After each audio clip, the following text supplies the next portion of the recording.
in the room. I think that it is probably a good time for us to start. So I just want to double check, is Dugan online already? I am, thank you. Oh, you are. I normally see your picture right next to mine. So today my screen's got a lot of windows, so I didn't see yours. Thank you. Here I am. There we go. There we go.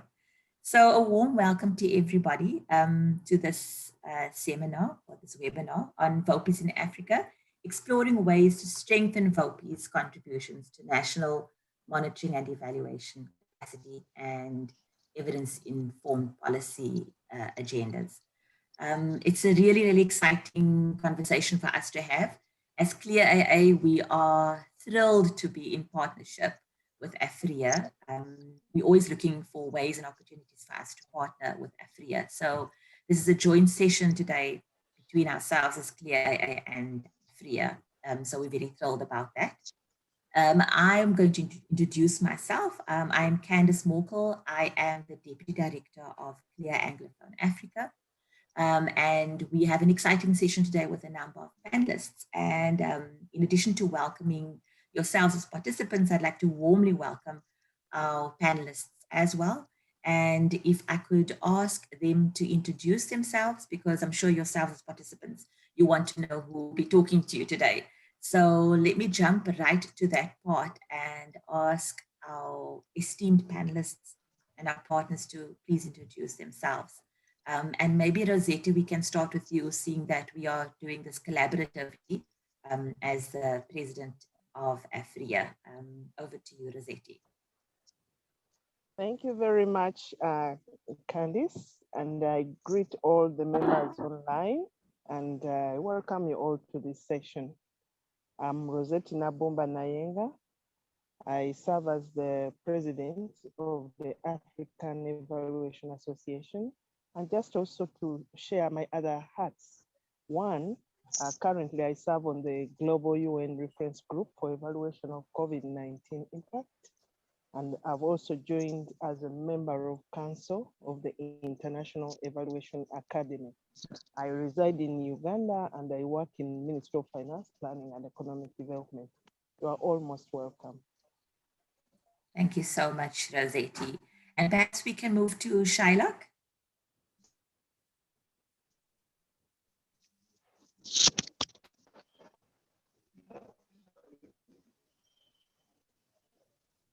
Shylock, I don't know if it's just me, but I'm not hearing you and I'm not seeing your picture on the screen. So just let us know if you may be having trouble.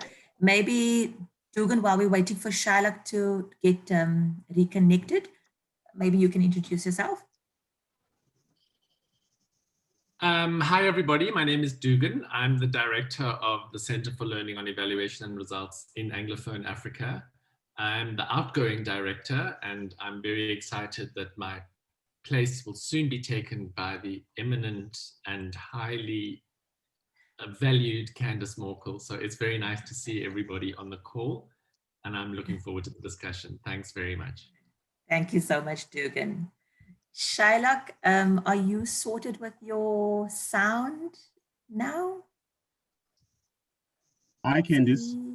Hi, there we go. Okay.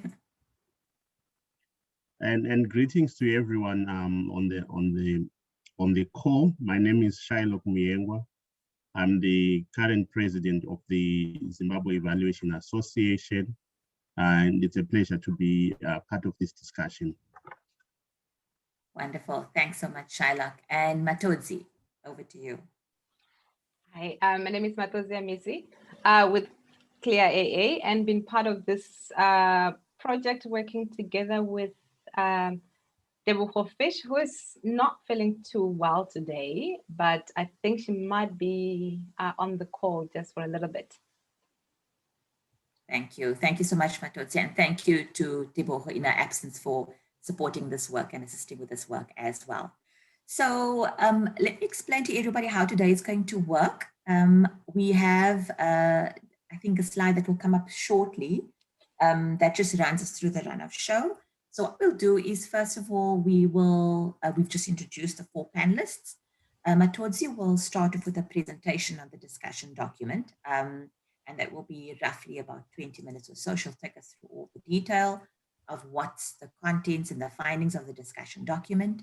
And then the panelists will do some reflections on the document and their thoughts on some of the findings, which will be about roughly 6 minutes or so each. Rosetta will do a presentation for us, because I think it's really important for us to get the AfrEA perspective.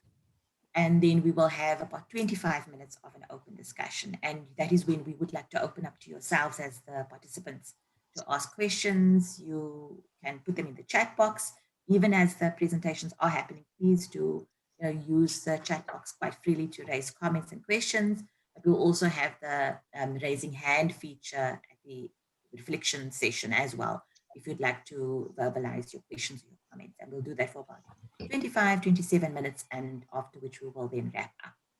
Just a note to everybody that we are recording this session, so please just be aware of that. So without further ado, Matodzi, let me hand over to you. Thanks, Candice. Okay, so I'm going to just talk briefly about a discussion paper that that Clear AA together with AfrEA worked on. It is well, I'll talk a little bit about what the discussion paper was about, but it really comes from the work that Clear and of course AfrEA have been doing, working with different VOPEs and wanting to sort of take a step back and think about, do we need to be doing this work differently, or what's really going on in the, with VOPEs, and how do we support VOPEs to be key players they should be in strengthening national evaluation capacities. And this was really not meant to be an extensive research process, but a gathering of what we know about VOPEs and the work that VOPEs are doing in the continent, and to use that to inform how AfrEA, Clear, and probably other partners, but particularly this was done for for Clear AfrEA collaboration, looking at those two institutions' roles in this space. And this was really trying to answer questions about VOPEs and their form and capacity, and then also what are some of the objectives that they are pursuing and how they're pursuing that, and what are the barriers that they are experiencing, and the kind of network partners, stakeholders that they are working with, and how that is helping or not helping VOPEs in their work. So this was sort of the background to the project. So this has been going on for a little while now, since I think since last year July, and about November last year we had a discussion similar to this, but a more focused discussion with some of the VOPEs and some of the partners that are supporting national VOPEs, just to sort of unpack what are some of the key issues that are happening in the sector, and think about what could be done differently in the way that organizations are working with VOPEs. And I think probably that's where the interest mostly for this session is in. I think the issues have been rehashed. In fact, even a lot of the literature that we review, which was an extensive literature, there's sort of common themes that you see around VOPEs capacities and challenges that they face.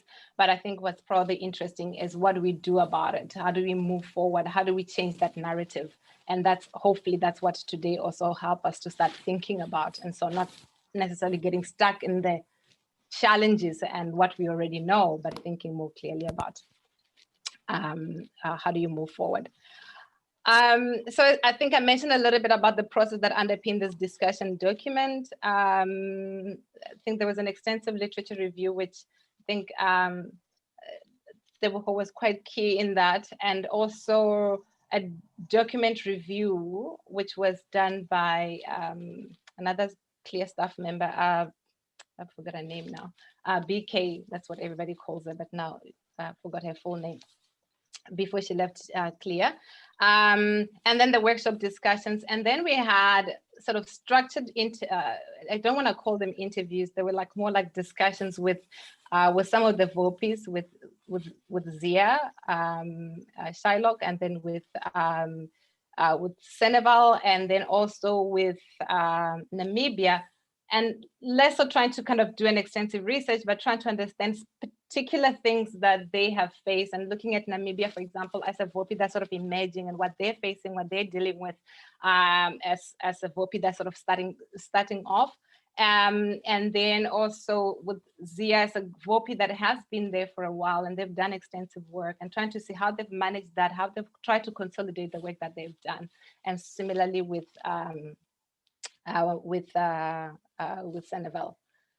Okay, so what are some of the major issues that that emerged? So the first thing was looking at membership, and this is a probably should preface it, because this is a contentious issue, because when you look at membership and you look at some of the numbers, you realize that it's very difficult to actually construct a story about what's happening with membership numbers.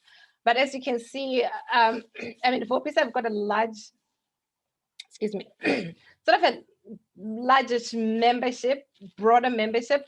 But when you start looking, analyzing or looking at who are the members that are sort of continuing, that are paying members, that are involved, they're engaged with the VOPE, and those numbers are slightly less. And then we looked at also the management of the VOPE, who's managing the VOPE, who are the people who are volunteering to run and drive the agenda of VOPEs. And you can see a lot of the organizations that, a lot of the VOPEs have got boards or some form of a formal institution that's running the VOPE, and you will have at least about 8 people who are involved in running the VOPE. And most of them will be, and that comes as no surprise. I mean, they are all sort of incorporated as NPOs that are looking at both monitoring and evaluation, even though some will say that they only focus, you know, in their name or in the objective, the same evaluation. But nonetheless, when you look at the work that they're doing, they're sort of trying to cover both monitoring and evaluation. And I think we all know some of the, and these challenges are covered across, and it came across also quite clearly in the discussions we had with in the workshops and in some of the follow-up interviews, that there's real constraints around administrative capacity and limited or constrained volunteer base. And administrative capacity means the capacity, the capacity for someone to actually run the day-to-day management of the VOPE. I think of the ones that we looked quite closely, which is something that I forgot to mention, there was ones that we looked more closer than we did the rest of the VOPEs in the continent. And I think those were just about 6. I think of the 6, I think Zia had a full-time administrator at one point. Senegal had has a very interesting and creative way that they've been dealing with their administrative capabilities by hiring some, junior researchers or evaluators to help them with that capacity. But nonetheless, that it remains a constrained capacity, which is an important function within an organization, because that's making sure that there are records, that there's proper financial management, that membership, memberships are being managed, and people are being followed up with, so that they can renew their membership. And then also, I mean, everybody knows there's issues with financial resources and just having limited financial sources of revenue for a lot of the VOPEs. And probably some of it could be addressed by creatively looking at ways to generate revenue, not necessarily being dependent on the conferences. Also, this, I mean, as much as I think a lot of the literature is quite, it describes the nature of VOPEs in a certain way, it's also important to recognize that these organizations are not that old. Some, even those that started a bit a while back, like in Kenya, in Ghana, they sort of sometimes also, and in Zambia, they sometimes have a stop and go. So there's a moment where they're growing and they seem to be thriving, and then they sort of, there's an interruption, and then they sort of start off again, which means that there isn't continuity. But these organizations are not necessarily old organizations. And so in thinking about how do you support them, how do you strengthen them, that's something to think about and something to be cognizant of, even when we are assessing how they're performing or how they are.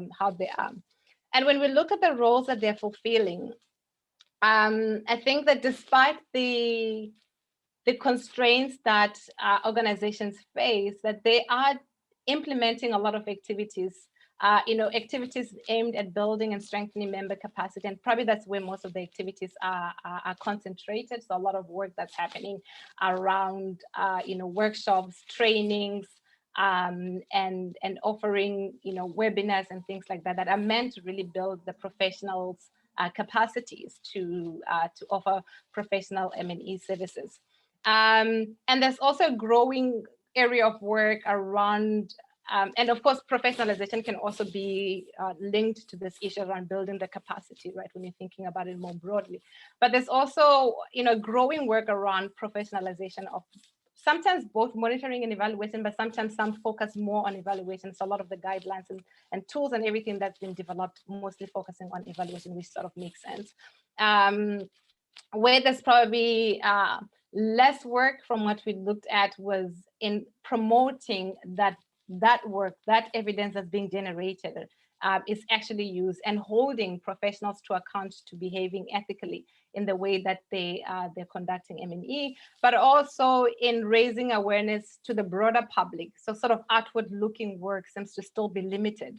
And there's a lot of work that's happening that's focused more internally with VOPEs, which probably makes sense judging, considering how old most of the VOPEs are, but also the fact that the profession itself, and the practice itself of M&E is not necessarily that old within the countries that we're looking at.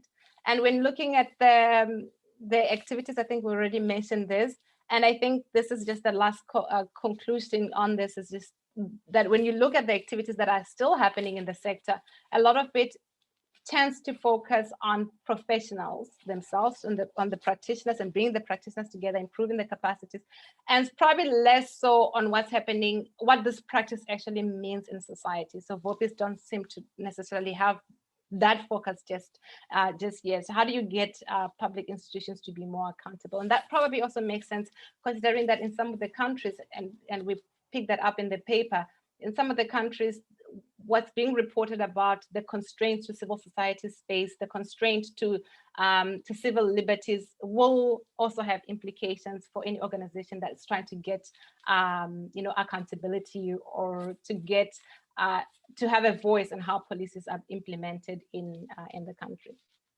And the other issue also that probably is the question is, with the focus on providing training and workshops, there seems to be potentially a competition between VOPEs themselves and their members. So, so their members are also probably delivering services and trainings and stuff like that. And that's probably a question to be asked in thinking about what should be the main focus of this nation, of the VOPEs. Should they be spending so much effort and so much time in the delivery of training and this kind of activities, or should it be reoriented strategically to focus on something else that delivers more impact in the M&E ecosystem? We looked at also what the important stakeholders that VOPEs are sort of collaborating with, and what that actually means. And obviously, you see the sort of grouping around the UN agencies and a lot of the international donors. And then within the continent, you see an important role of CLEAR FA, CLEAR AA, AfrEA, and ACBF, mentioned quite a lot by VOPEs about, either working with them in the delivery of training. And what this suggests, and what you see also from even in discussions with some of the VOPEs, and even in the workshops, is that there's a strong driving force from the UN agencies, most of them really involved even in the start of the VOPEs, and in supporting them, sometimes providing ongoing funding to activities. And then also, sorry, that's just one question that we observed, which is an important question around the sustainability, because in some cases, some of the activities are really driven because there's somebody either in the UN agency or in AfrEA or in CLEAR, wherever, who's really helping and supporting and helping drive, or somebody within the VOPE. And then when that person obviously leaves, sometimes the activities don't necessarily continue at the same pace and with the same, commitment as before. We also see, a lot of, maybe not a lot, but like evidence of peer-to-peer partnerships, some funded by AfrEA, but some really initiated by VOPEs themselves. What I didn't put on the slide is, like, for example, in the VOPEs in Southern Africa sort of coming together, and the presidents of those VOPEs saying, well, let's meet regularly, let's try and keep in touch, let's talk to each other, let's learn from each other, and let's see how we can do better. I think Zia was trying to get from Samia, for example, how they can improve their membership management, and to learn that from what Samia was doing. Similarly, Namibia was also trying to learn from the other VOPEs in Southern Africa how they can establish themselves and deal with some of the challenges that they were facing. And you can see from some of the discussions that there is a strong need for further sort of support from stakeholders, but probably in some of the areas that we're not talking about just yet, which is less, and I put a quote there from the discussion where national VOPEs are saying, well, there's an opportunity, it's being open, parliaments are wanting to talk to them, but they don't necessarily have the capacity to see that follow through, and wondering who should be helping them to make sure that they are able to follow through. Is that the role of AfrEA? Who else is supposed to come on board to assist them in making sure that they're able to reach out to these important national stakeholders that are needing their help? So, and in supporting VOPE, what you see, a lot of VOPEs sort of see an important role of international and national partners, and specifically mentioned often was the VAL partners, your IOC, and AfrEA, in the role that they've played in sort of creating an enabling environment and giving legitimacy to national VOPE. And an important role of AfrEA in developing some of the national, some of the frameworks, even though some are not necessarily completed yet, but that role, that engagement, and creating that space for that dialogue is an important one. And also that by providing the funding, for example, for peer-to-peer learning, some of the VOPEs were able to actually come together, because it's not always possible that they're able to allocate their own resources to do that. But there were questions that came out, and this came out from some of the discussions in terms of sometimes there's like issues that happen in, within VOPEs, who's supposed to deal with that. So when there's leadership issues, or when there's governance failures within a VOPE, and people are wanting to figure out, where do we go? Who do we report to? Who is supposed to be invited to help intervene in such cases? What happens when there's two VOPEs in a country and they're in conflict, or they're not able to resolve issues and stuff like that? And there've been cases where I think AfrEA has stepped in to try and assist that. But that's definitely something that people were also asking. And what are some of the barriers and enabling factors? So what you see is that internally, there's some internal barriers, and this have to do with just VOPEs themselves as organizations, which is organizational capacity limits and this is all voluntary associations face the same challenges. You are reliant on volunteers who are relatively busy, and then also just limited revenues. But also an important issue, which is sometimes there's just lack of clear strategy, a clear value proposition for what the VOPE is trying to do. And that tends to be driven or to be pulled to the direction of whichever dominant party is supporting the VOPE at a time, which then talks also to an external threat of cooptation and also an unfavorable political environment. And the enabling factors include things like the VOPE itself being innovative in trying to resolve its capacity limitations. And I think here, I mean, we saw some interesting case studies of what VOPEs can do even with limited capacities, like Senegal trying to use people who are coming to Senegal to deliver, what doing other projects, and trying to hook on that and making sure that they're able to help them with delivering some of their activities. So in conclusion, I think it is clear that VOPEs remain important partners in the M&E ecosystem, and they occupy a unique position as a civil society organization, and they can be custodian of their country's M&E ecosystem, they can drive that agenda with the right support and with the right internal systems and improvements in their own governance issues. And be able to represent the collective voice and needs of the M&E professionals and support the building M&E infrastructure in the public service and promote the use of M&E in public management, and also raise awareness about the importance of M&E to the broader public. But these constraints that are being talked about are not, there are real constraints, and they do need to be talked to.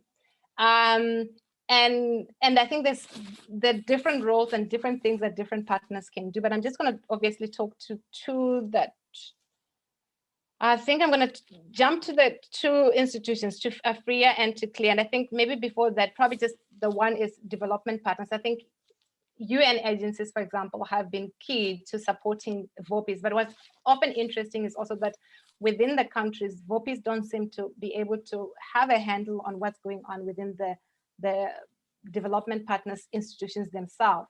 And their focus can be either working with government and to an extent maybe with some of their some of their academic institutions. So we do need to think about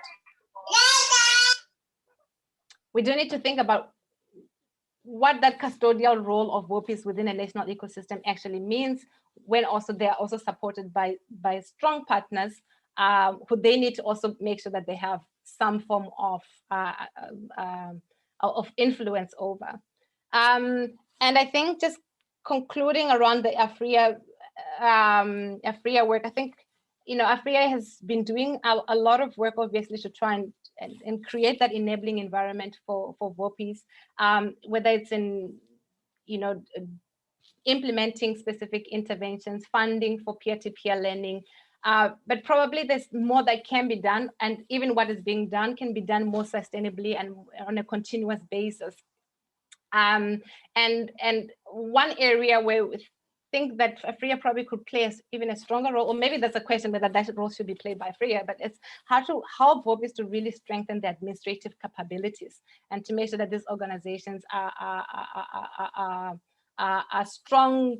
I mean, they are operating as business in a way, you know, they're, you know, it's NPOs, but they have to be able to generate revenue, manage their members, you know, be able to deliver quality, be able to also track what they're doing and see how it's influencing and shaping discussions within the country.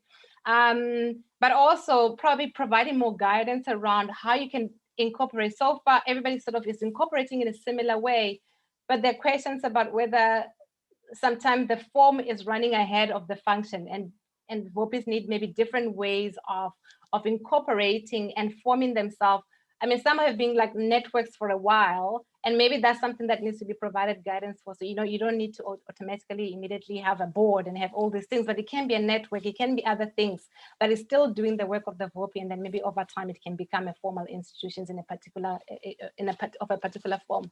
And then also, I think just last comment is just what we saw is that the AfrEA conference seemed to be quite an important you know, institution within the sector, and for VOPEs themselves also, because they can showcase also their work, but also they can sort of come along with the conference. But I think also, and I think AfrEA is already doing that, the conference can be a way to stimulate a country. And so in choosing where to locate it, in choosing how to deliver it, I think those need to be important consideration, the role that VOPEs actually play in the delivery of that conference.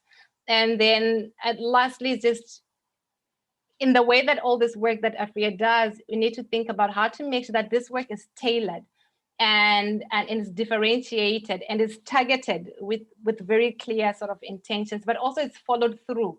And you can see how that's actually shaping and assess probably how, you know, how it's shaping VOPE capacity in the country. And then lastly on CLEAR, I think, you know, CLEAR has been doing all sorts of work that can be beneficial for VOPEs, but probably has not necessarily included VOPEs in the way that it should, whether it's in country programs. I know that the work that's happening, for example, in Tanzania now is involving Tanzania, but that could be done more to make sure that whether it's in understanding the situation of where the country is at, you know, in its M&E system, that work involves the driving role of VOPEs, but also in convening debates and advancing M&E research. How do we involve VOPEs more strategically? And to this, I mean, CLIA is interested in developing a tailored strategy and strategies and interventions to work with different types of VOPEs. And I think that would be an important thing to sort of think about what that could look like and what would that take us forward. Because I think, yeah, like I said, I think the important thing is less so the details of the findings, because I think that's been rehashed in many other places. I mean, there was quite consistent findings across different papers. What's important is, so how can you work to try and address some of these issues? And I just want to leave you with some of the principles that we think needs to be considered in working with VOPEs. So the first is just think about long-term goals. There's a lot of sort of stop and go and small activities happening, but not necessarily linked to what is the overall long-term objectives that you have for the VOPEs, or what the VOPE itself has. And not just delivering the one activity. And that in the delivery of some of these activities, to use as much as possible some of the local partners, particularly those who are already members of the VOPE, which then strengthen the capacity. There's always issues about, oh, there's no capacity, but like, how do you actually build that? And then also think about a differentiated approach.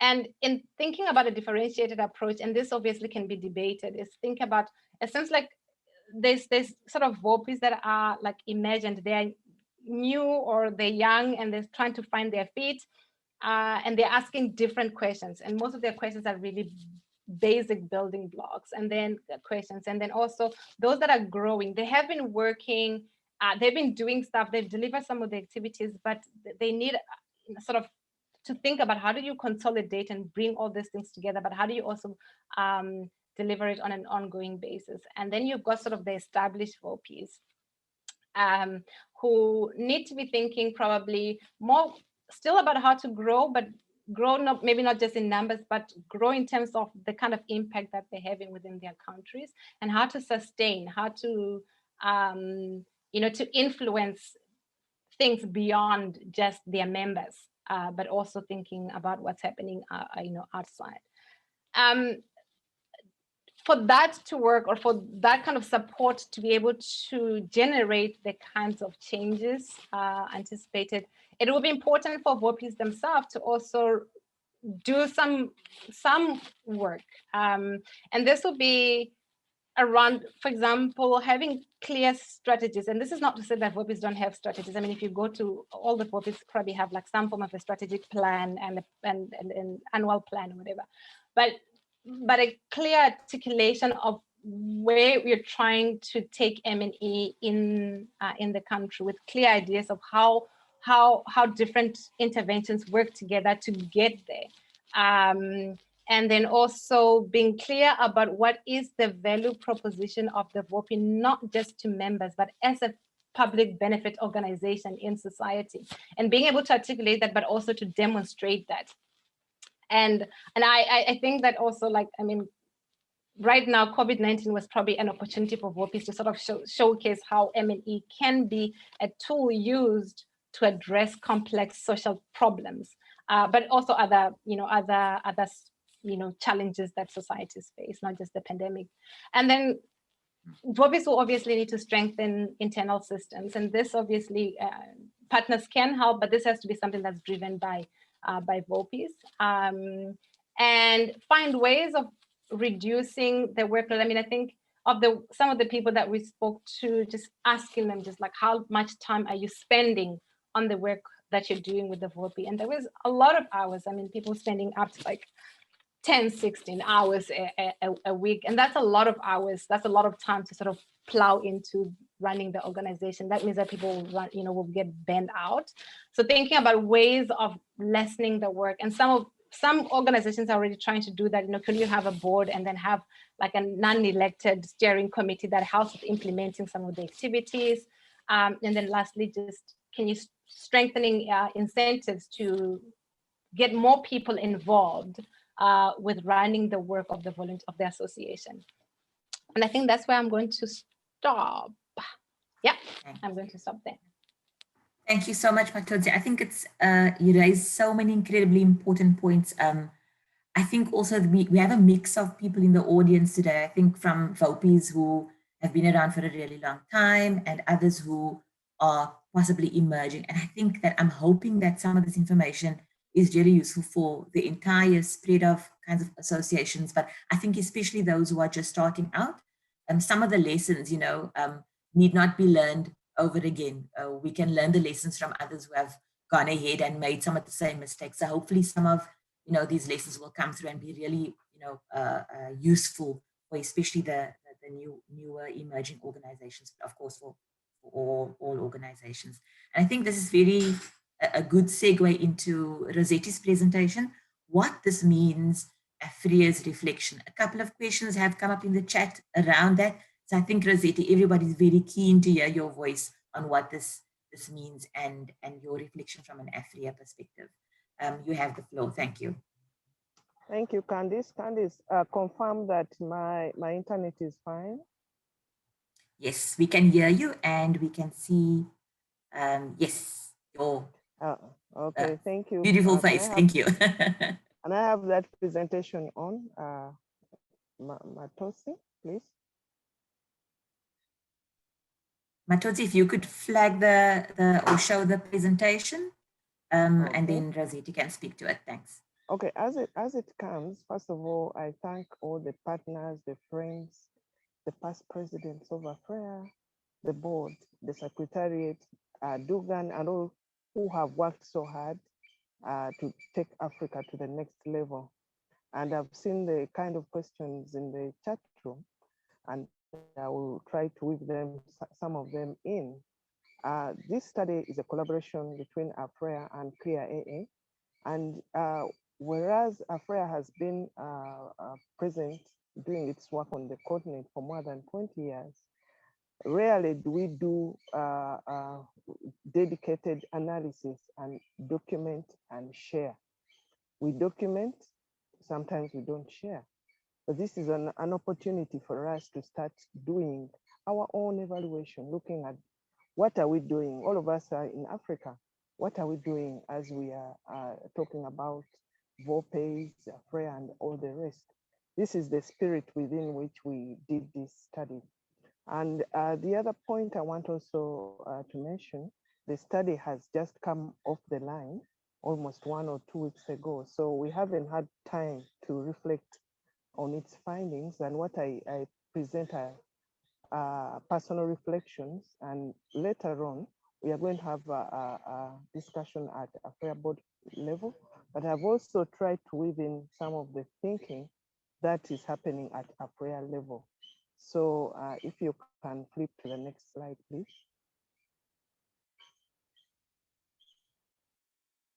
So just to welcome you, and I've already finished that slide. If you can go to the next one.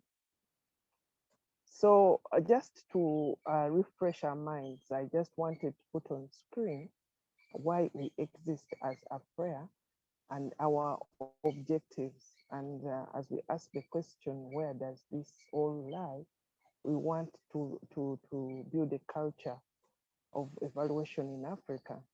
And we must do capacity building, we must do continuous learning and relearning as we go along.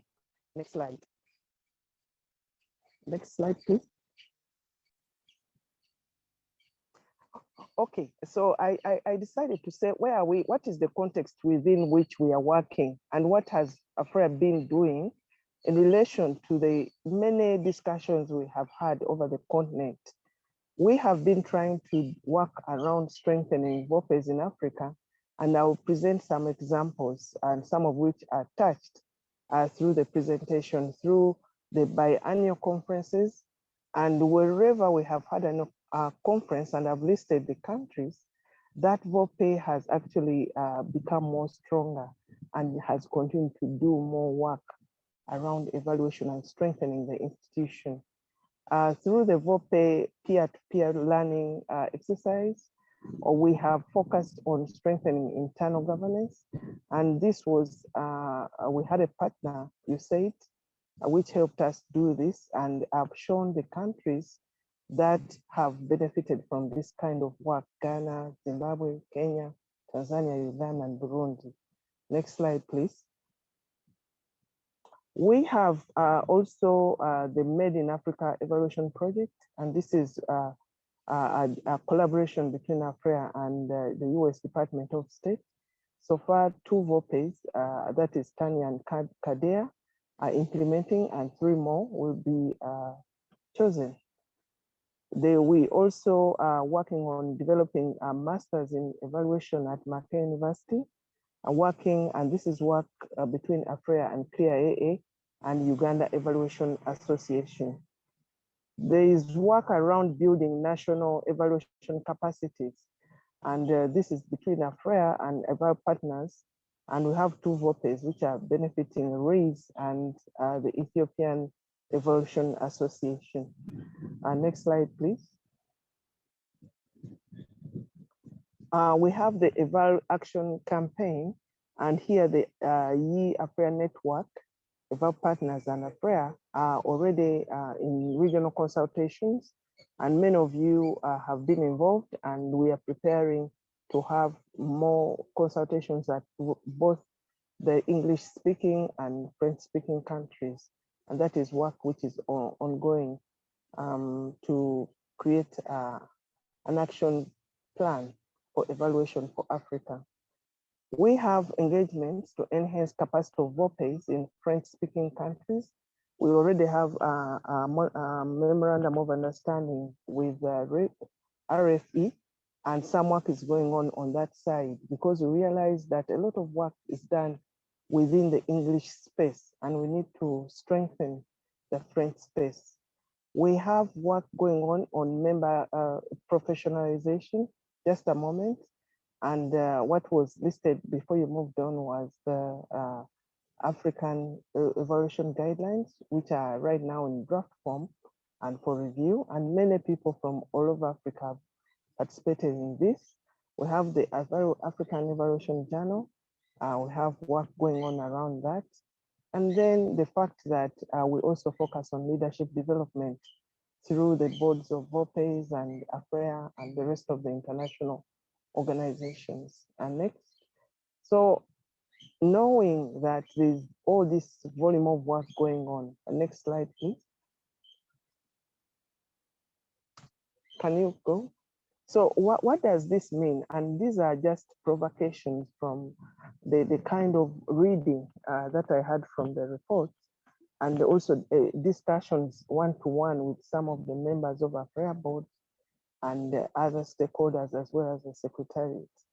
One, after action on the continent for more than 20 years, we should review and strengthen the value proposition of AfrEA and the VOPEs. And I think this is a very strong recommendation coming from the study to look again, what do we stand for? If we have strengthened the internal systems of a VOPE of AfrEA, what does it mean for the vision that we set of and mission of improving livelihoods and outcomes within the countries where we reside? The second is further collaboration with partners to address the internal and external capacity constraints to future growth of VOPEs, because we want to expand even beyond the current 39. We would like every single country to have at least a VOPE. And we need also to strengthen the institutional coordination role, because you cannot expand and sustain intervention unless the AfrEA itself is strong enough to coordinate the activity.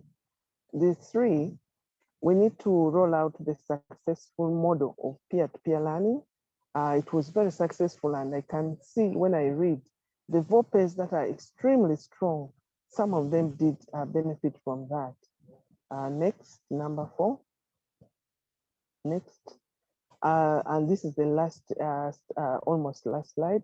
We need to support VOPEs to strengthen and deepen capacity in a number of areas that are addressed in the slides. Sometimes we speak about them, but now action is needed. But action comes with strength of all institutions, including AfrEA itself and the partners, and being strategic on exactly where do you intervene. You can't do everything. One area is resource mobilization and financial management. Obviously, many VOPEs can't move forward because they actually lack the resource. And the resource can actually come through partnerships on given tasks and milestones. Then two, I can see a role in issuing guidelines on internal policies and regulation. Training on governance and leadership was strongly brought out in the study about who is responsible for making sure that we support the leadership to grow. Some VOPEs have leaders who have stayed forever. Others have issues with some leaders, but it's not clear exactly where do people go. Maybe the guidance, it's not to say AfrEA would become a court, no, but it's about guiding the kind of bylaws and constitutional amendments that are required to make this issue addressed. Issues of research and publishing should come at the forefront. Interface with the governments and other national stakeholders. I have seen Twendembere, Clear AA, and many others working. We need to work together to further this interface. The interface with AfrEA and VOPEs in all its programs. We have had the AfrEA conference for many years. Maybe it is time to rethink and say what model works best and why would it work? Now that we have COVID-19, is it true that the model we've had is as interesting as it was many years ago? Maybe yes, maybe not. We have a lot of work going on young and emerging evaluators. And I thank Fazila, who is working with the team and our secretariat on issues of professionalization and making sure they're involved. We need to cascade that to every single VOPE to give space, because that's the way to go. And my last slide, please. Lastly, can you flip over? So we have an open door policy of engagement because we are willing to move to the next step, action. We are willing, we need that support too. The AfrEA board and secretariat welcomes you to join hands as we prepare the next conference, which is in Ethiopia, and it will be a blended conference because of the issues of social distancing and what have you. And it will take place on 21st, 24th September 2021. We have listed the key contacts of our Chief of Secretariat, Simiasa, and Abigail. You can always reach out and we continue the discussion. I thank you so much. Thank you very much, Rossetti. Once again, a very important presentation. And I think that, two parts stood out for me. The one where you said that the value add of VOPEs needs to be made clear. And I think that is so important because, and I think some of the comments came through on the chat box that, after so many years of discussion, or so many months of discussion, when are we going to start taking action? And I think this flows very nicely into what Dugan is going to share with us, because I think that's the point and that was the impetus behind, us doing this project together collaboratively, because we believe that this is the time where, this kind of the partnership and collaboration towards this action needs to take place. So Dugan, over to you.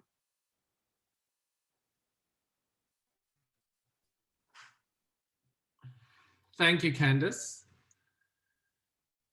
Sure, this chat box is on fire, hey? I hope. For sure. I hope you're all paying attention there. And I think what's very clear to me is that there is so much going on that actually keeping abreast of it is itself a major task. And there are a number of things that have been mentioned in the chat box that I should have known about and literally didn't. And I consider myself to be somebody who's pretty up to speed and I'm struck by the fact that there are important initiatives that I've actually been Googling while Rossetti was talking in response to some of the things. I think it was Florence put up there, like Agden, which I didn't know about. And it seems it's actually a really important initiative, and I'm ashamed that I was unaware of it. And I think that for Clear AA, our focus at the moment has been on the work that we do in countries. And I think that we need to just provide a little bit more background than Matodzi gave in her presentation in relation to the genesis of this piece of work, this collaborative effort that Clear and AfrEA have put together. And to say that this arose in the conversation that was developed in the context of work that we were doing in Tanzania. And when we were dealing with the challenges that arose around Tanzania, we suddenly realized that we didn't really have a properly stated, clearly defined strategy around VOPEs more broadly. And so we started thinking to ourselves, we need to work out what we're trying to do with VOPEs. And obviously, when you talk about VOPEs in Africa, you have to connect with AfrEA because that's the key entity. And so when we connect with AfrEA, we then did this piece of work. And I think in some ways, what we've done here is been very purposive and convenience oriented in relation to who we worked with. And so I see a number of people are putting in the chat box, how did you select the sample? And they were principally selected by AfrEA, and they were people who were readily available to us. And I think what's apparent is that we are not really doing justice to what is a very dynamic, exciting, diverse landscape. And that in itself, I think, is significant, and we definitely recognize that. And I think also what's really important and what's coming up very strongly in the chat box is that people are saying the issues that are being raised here have been raised before, and we need to get beyond this kind of general high-level conversation into something more specific. And I think that is correct. And I think one of the things that we are starting to question, because when we did this work, and I think the work is enormously helpful, even if other people have reached these realizations previously. I think for Clear AA and AfrEA, it's very helpful to have an evidence-based resource that says to us, okay, these are what the big issues are.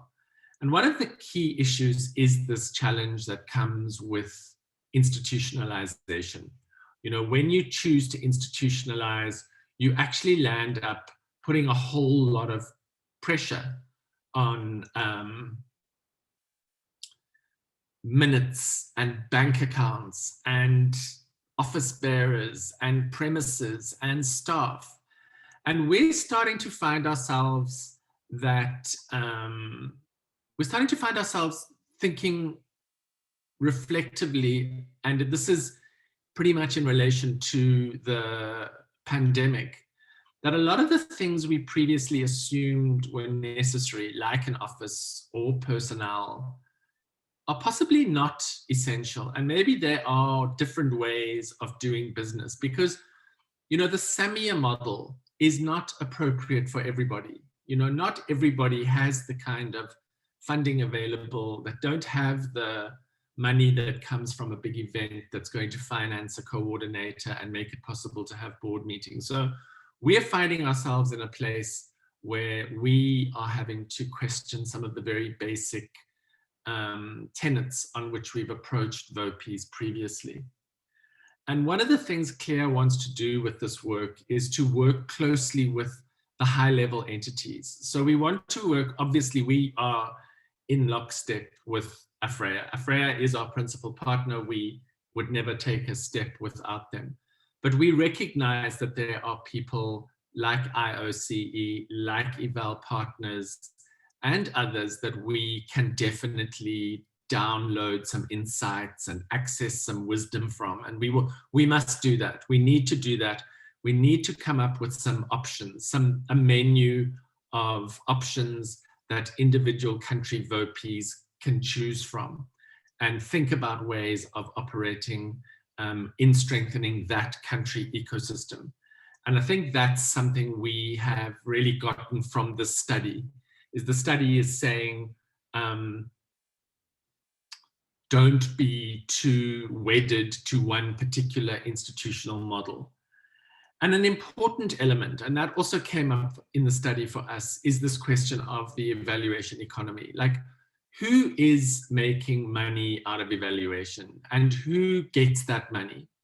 And a lot of the role that evaluation associations play, but which they don't acknowledge as much as they might, is they are essentially trying to help their members access opportunities, professional opportunities.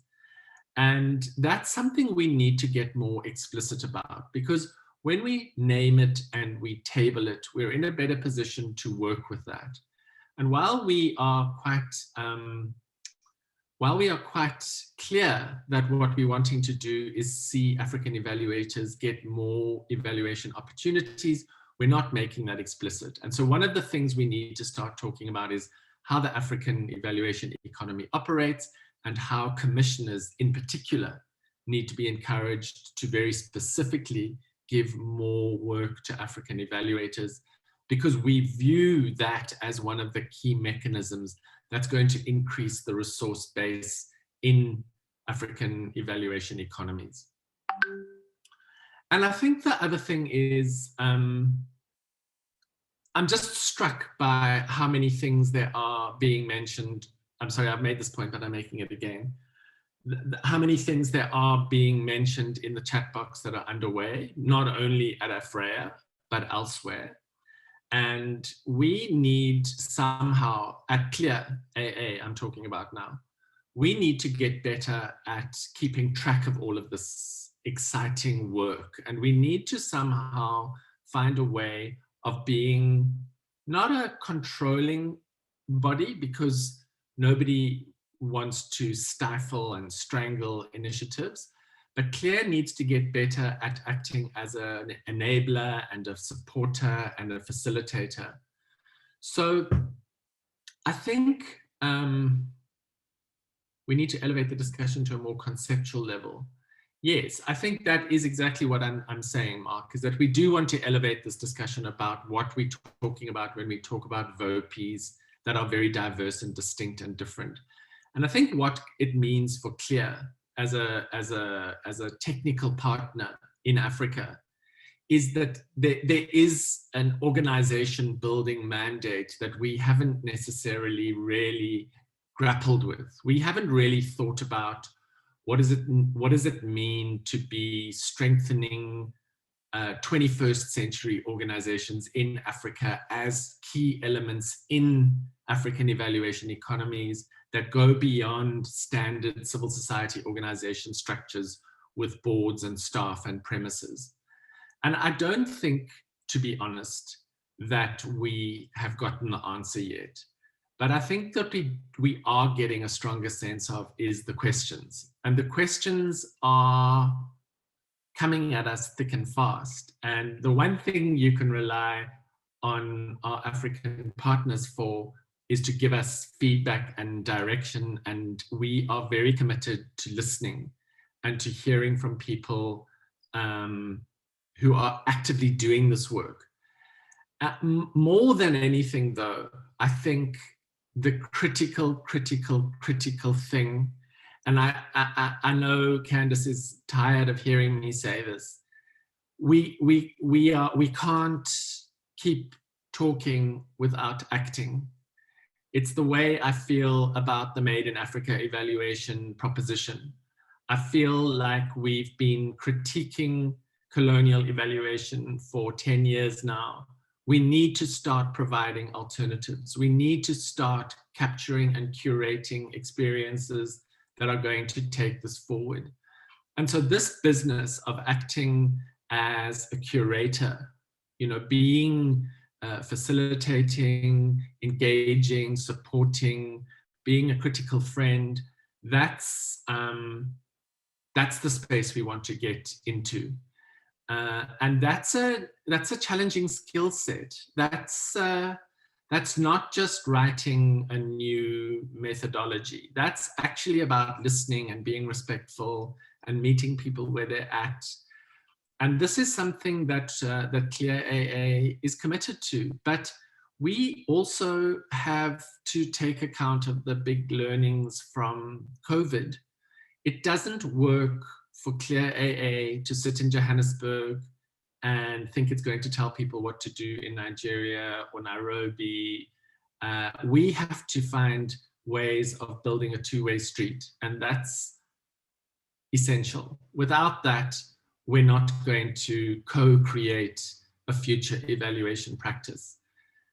But this challenge of understanding people where they're at and giving them choices and options and helping them implement what they select is exciting. And I think it's the time is right. When I think about how evaluation was 10 or 15 years ago, there weren't the Florences and the Rossettis and the Adelines and the Candices who can provide leadership, who've got experience and skills and who know each other well.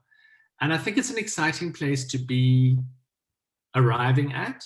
I think Matodzi has done a fabulous job on the study. I see that there are a number of people who want the document, and we'll get it out to you as soon as possible. I think it's pretty close to being possible to release. And I'm so delighted at the response to this conversation. I'm so thrilled that we've tapped into this energy, because, sometimes when you talk about VOPEs, you think like, oh, this will just be boring to people. We know it's so important, but this session just makes us realize that this really is an important matter for people, and we need to keep this, we need to sustain this momentum.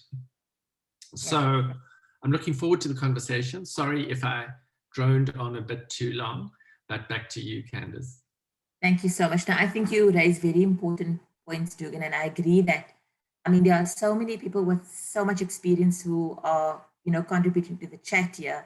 It makes me feel quite inspired, actually, that there are enough of us who feel passionately enough that we're wanting to see action and change happening.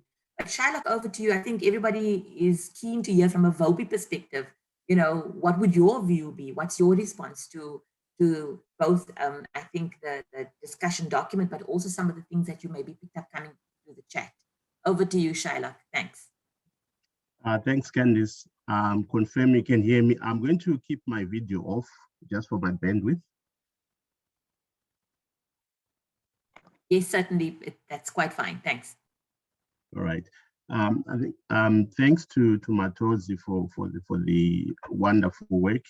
Rossetti as well, AfrEA, for collaborating on this piece, and also to fellow VOPEs that responded and participated in some of the activities that Matodzi alluded to.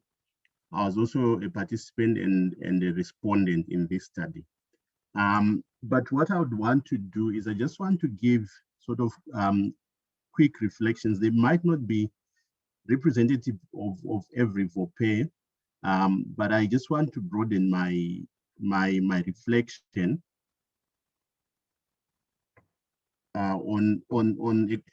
on a few things.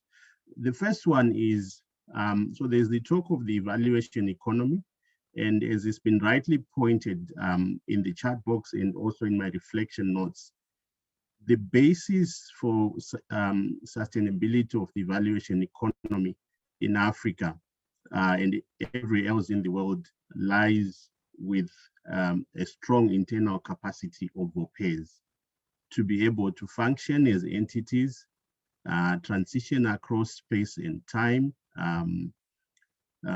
As you can see, I think in the reflection that VOPEs tend to live and die and resurrect and so on.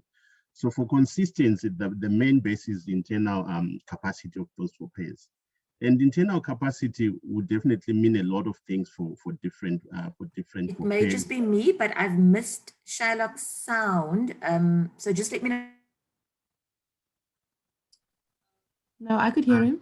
Yeah, Candice, we're hearing him fine. I think it's your connection. Sorry.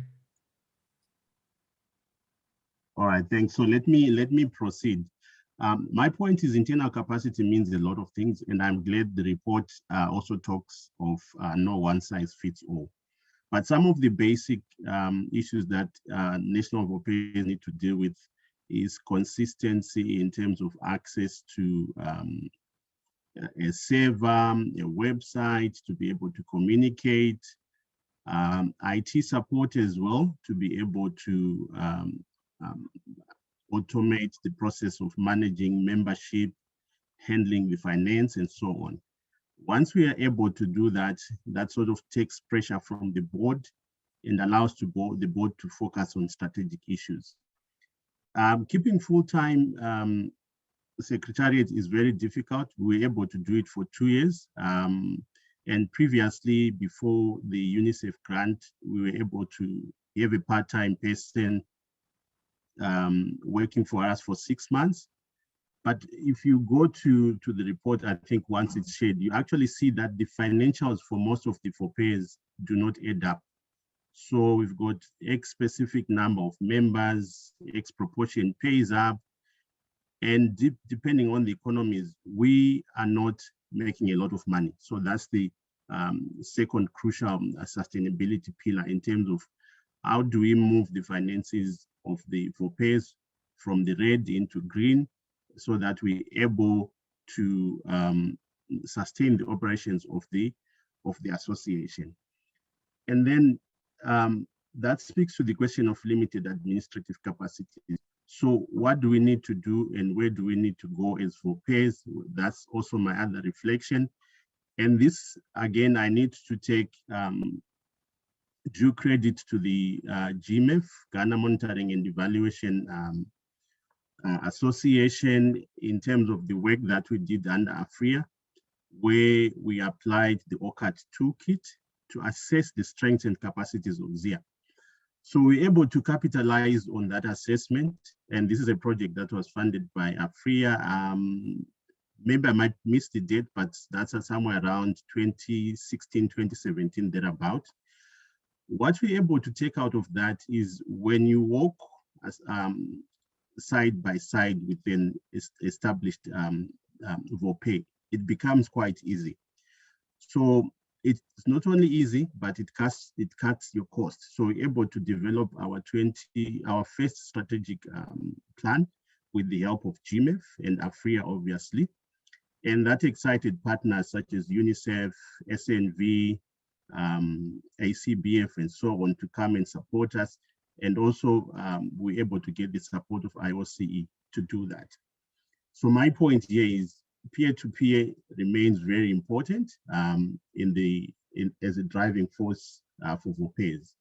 But what I also recommend is beyond the structured peer-to-peer that's being initiated by AfrEA, VOPEs needs to start reaching out. So as ZIA, we need to reach out to fellow VOPEs on a bilateral basis to solve some of these challenges that we face on a daily basis.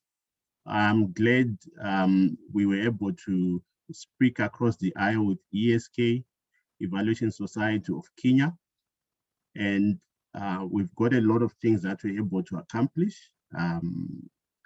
One of it being we got support from ESK to set up our systems to run purely on open source platforms. So we've got a membership database going on now. It's automatic. Our payments are done online, and all this is done on open source platforms. Remember, this links back to our challenges of sustainable funding. So reaching across the aisle, I think, is the next important thing that we need to do as VOPEs.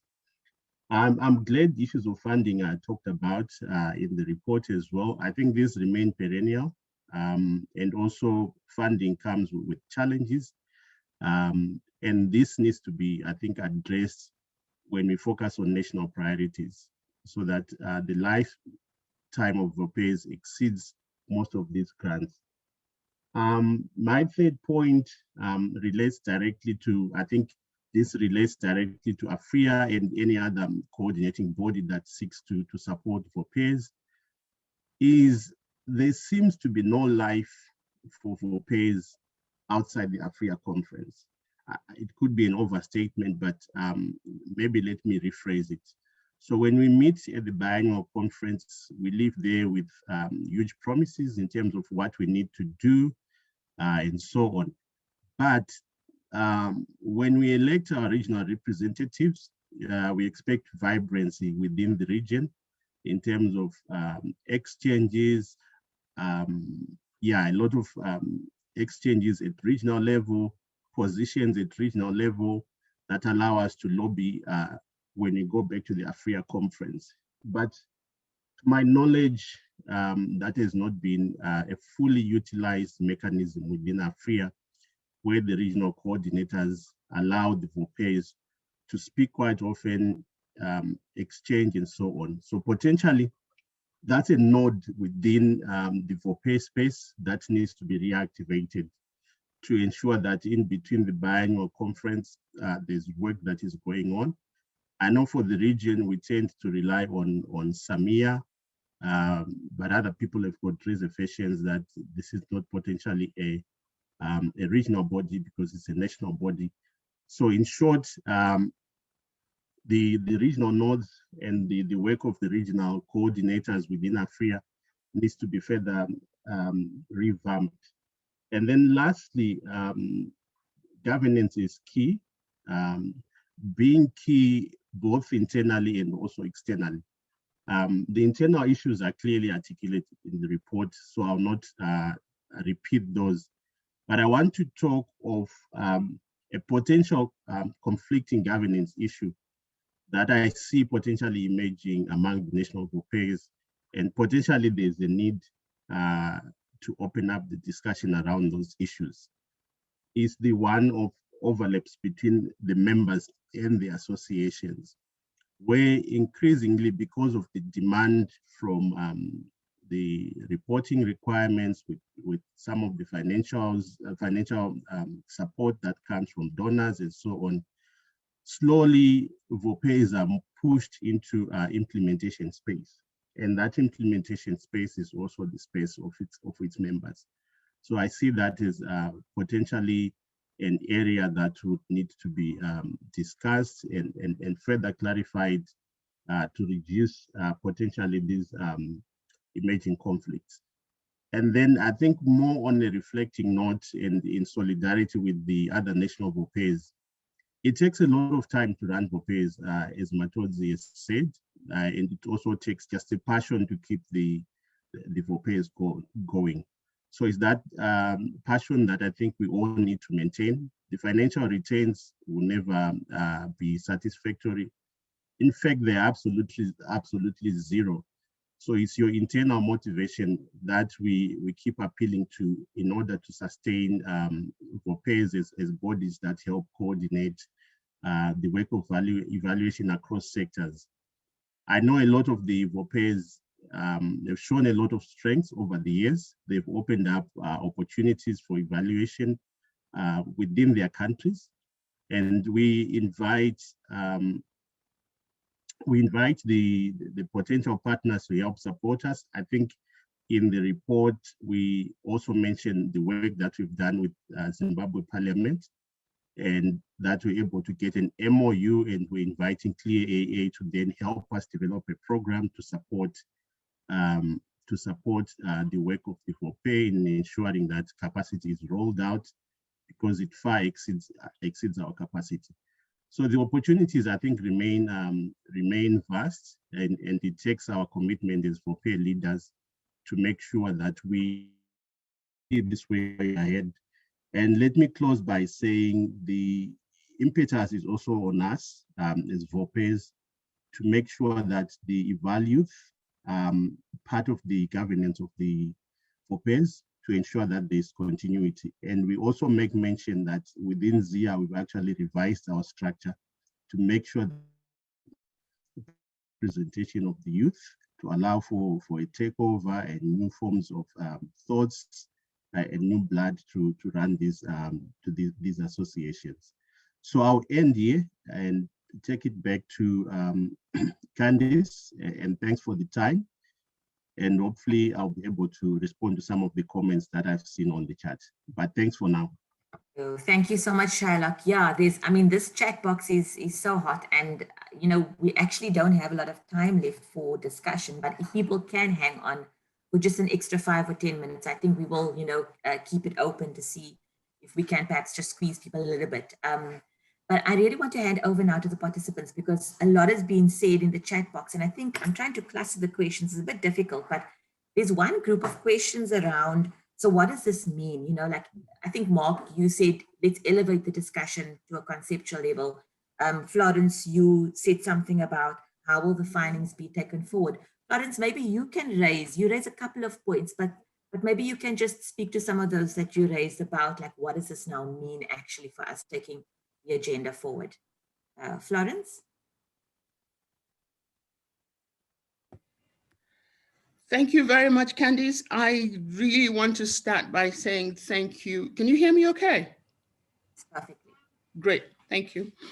I just want to say this has been very useful, particularly encouraging for me to see first and foremost the number of participants.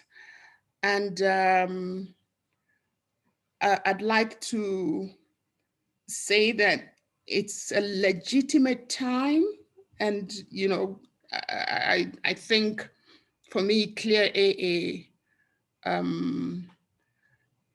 in a sense, is giving me a lot of, what shall I say, comfort to say, yes, you started looking at this from a small issue, and then now you have, in a sense, gone up to the AfrEA level.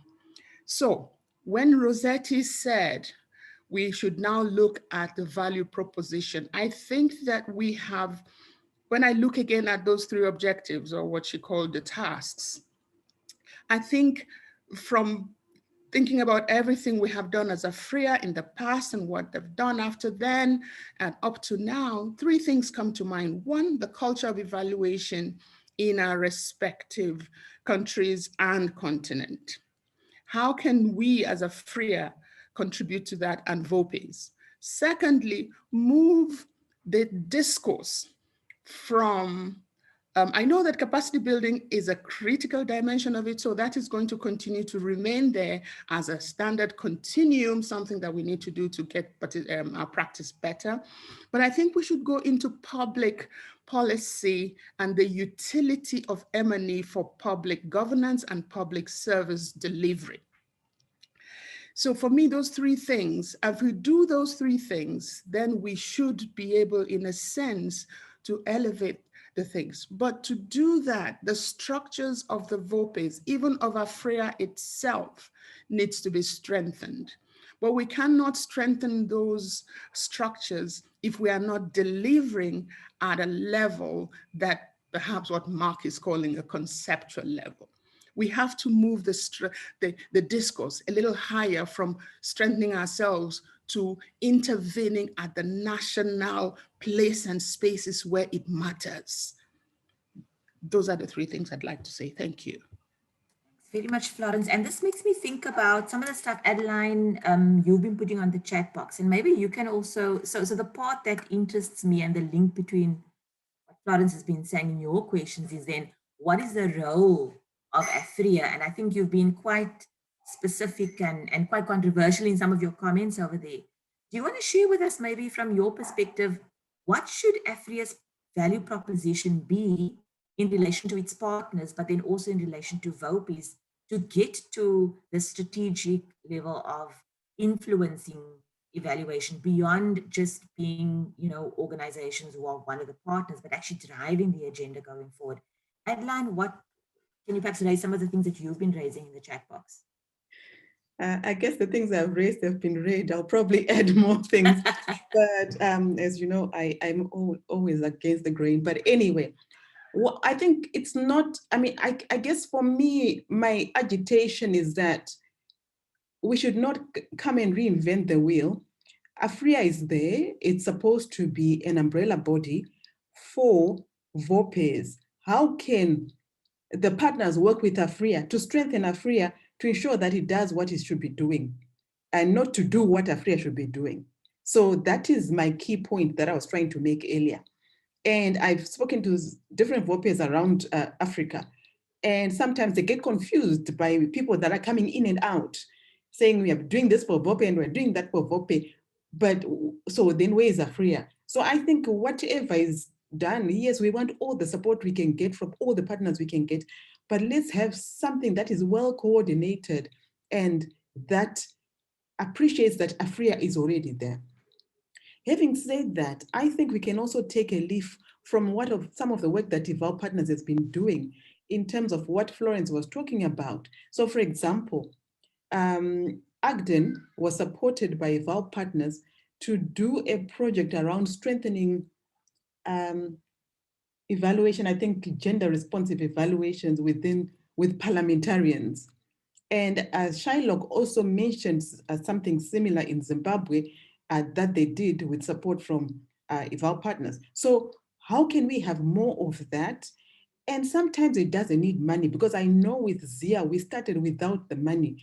And it was, trying to influence the processes that were going on already within Parliament, within the Office of the President, and being there when they call for meetings to discuss the evaluation policy.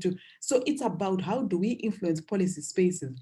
And sometimes they're already doing these discussions and we don't need money. So we must just have our ears to the ground. We must be able to negotiate with the parliamentary, with the parliaments, with evaluation departments, so that they know we exist and they see us as a valuable resource. So I think that is very key. I think I'll stop there, thanks. Thanks very much, Adeline. And I see also another very interesting comment that links with this discussion from Paddy Siyanga Knudsen. You're saying there we have the regional bases and the resources at the continental level. Our issue is effectively building bridges. So could you perhaps explain what you mean by that? I'm looking at what Adeline's been saying about, partnering, adding value, and making sure that we demonstrate our value. But what you might be saying is that in and of itself, it's not going to happen. It's about building the bridges and, being a broker, so to speak, as VOPEs. Can you perhaps explain your comment a bit more? Candice, thank you for inviting me to the floor. I have a very noisy background, so I hope you can hear me or at least enjoy the music. Perfectly, thank you. I actually meant to come in as a listener, and I got this information via Fazila. So thank you, Fazila, for for providing this information on this platform. Relatively new to the work around Africa evaluation, and I'm from Zambia, but I've worked around monitoring and evaluation in various spaces, even starting from a program management perspective. So I think mine was more to say, how do we ensure that evaluation is relevant? How are we really making sure that we do not become irrelevant, and looking at how budgets are being cut in many different ways, and particularly because donors are going to fold down. So we know that we cannot rely a lot on this. And thinking about for those who have worked around evaluation around development cooperation as well, you will see that a lot of the financing is coming from donors. So what does that mean in terms of ensuring that we are not moving away from the space of evaluation because we can't justify it with the budget? So my comment was more to say, if we get back to reframing, and here I think as Africa evaluation, that's the platform. But at the national level, you have the VOPEs who really begin to enshrine it as saying it's indispensable. You cannot move to program formulation and design without having looked back. And we're coming from a culture across the continent where we always look back and we always look at where we've come from and in trying to understand where we move forward. So it was basically to come in and say, we have sort of, we've had also all this thinking even before we had, guidelines and models that are being available to us. We've had that kind of thinking behind us. We've developed methodologies and we've groomed and we've grown. But I think there's also something about bringing back evaluation into that space of program formulation so that we don't lose sight of its importance with implementation of sustainable development goals or whatever kind of strategy we're going to hold on at sector level. So thank you, Candice, for having me.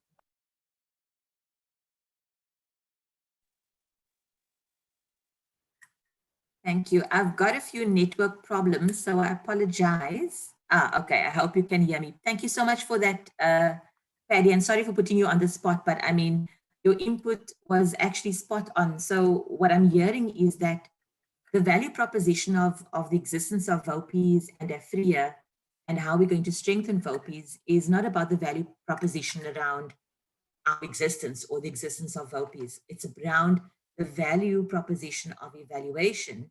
And that is something that needs to be built on as well. And that is what might take us to that conceptual level and that conceptual thinking beyond just getting stable organizations. I also picked up in the last couple of minutes that we have, and I understand that some people might have to leave at 11:30 because that was the scheduled time. For those of you who can stay for just a couple more minutes, we'll try to wrap up a little more elegantly than just ending at 11:30. But I think that Fazila and Heather, I think, talked about something very important, and it's been ringing in my mind as well, is that VOPEs and AfrEA, they're not the board and the organization. It's actually the membership, the members. And so are we creating enough room for members to be part of and to drive the agenda, and enough room for people to feel that, and other partners to feel that they are part of, moving implementation forward, and that there isn't this issue of conflict of interests or elitism or whatever it is.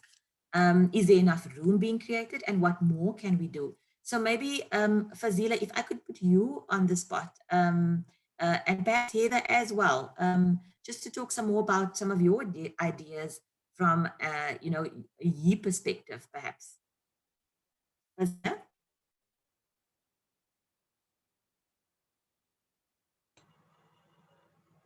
Hi, I'm not sure if Heather wants to go first or whether I should. Do you want to go first? I really don't mind. Sure. So I was just saying, I mean, coming from a young evaluation perspective, is that I think there's so much value in involving the youth. And I see Josephine's just mentioned, and what they do in Uganda is that they have university chapters. And this is something I'd really like to see more of in South Africa. When I was studying a number of years ago, I didn't even know evaluation was a career. It's not a program offered at all South African universities.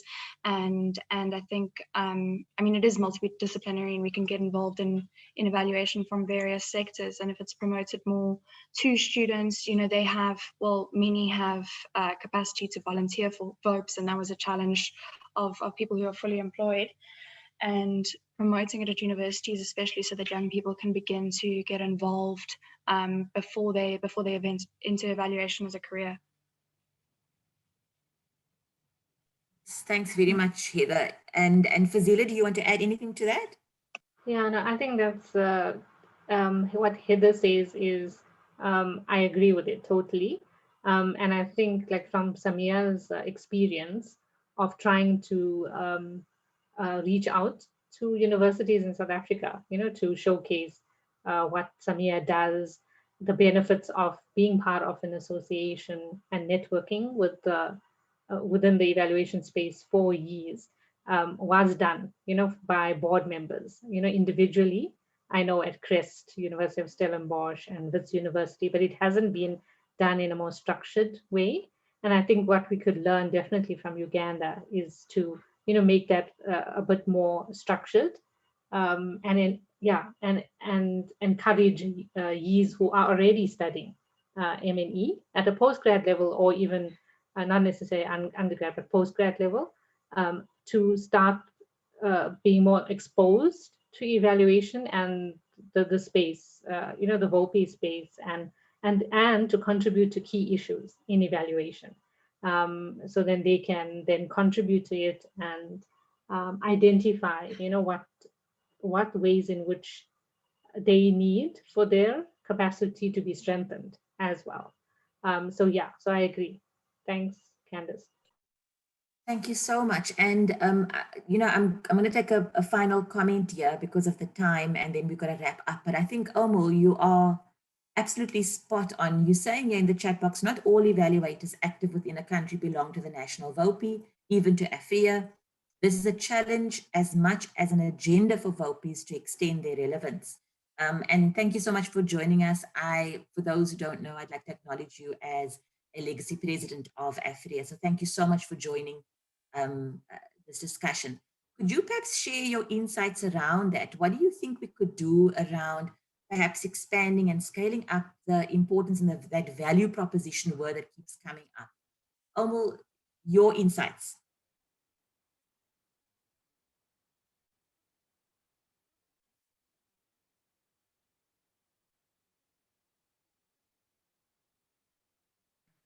Thank you very much, Candice. You hear me?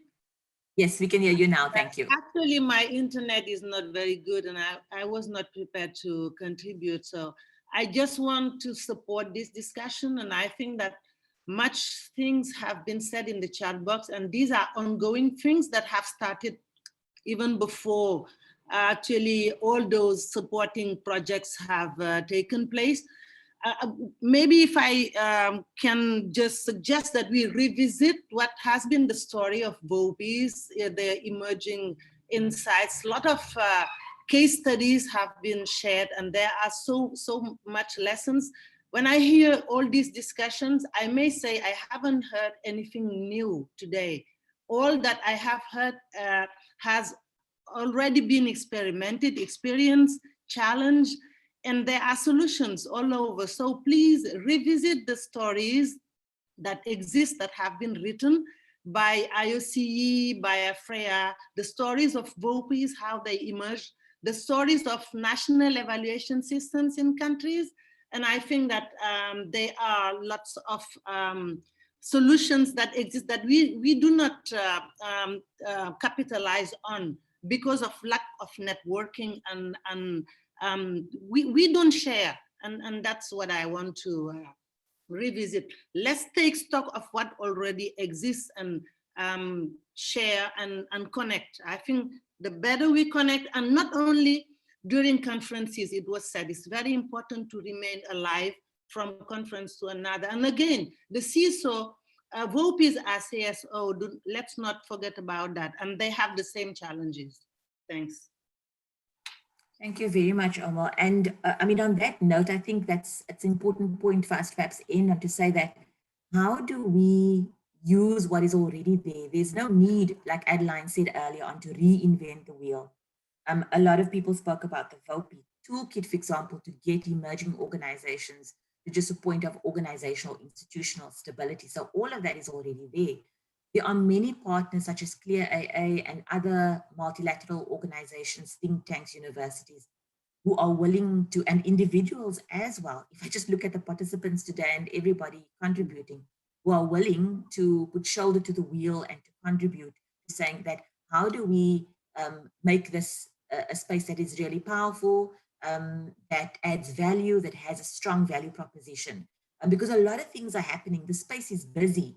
Things are happening, but something is not, we haven't quite elevated it to the space where the value proposition is absolutely essentially clear. Of course, there are many challenges. One of the big ones that was raised as well is the financial challenges. We haven't even touched enough on that in today's discussion, but certainly human and financial resources. These are voluntary organizations. Everybody has one or two other day jobs, and then, volunteering with a VOPE. So resourcing of the implementation activities becomes a real challenge to actually becoming a strong, partner, in driving this agenda and the vision that we have going forward.